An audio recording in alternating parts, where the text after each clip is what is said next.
Пікіріңді.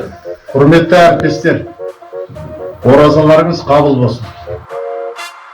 Көктемнің алғашқы мерекесімен құттықтаймын. Ардақты аналар, аяулы арулар, сіздерді 8 наурыз мерекесімен құттықтаймыз.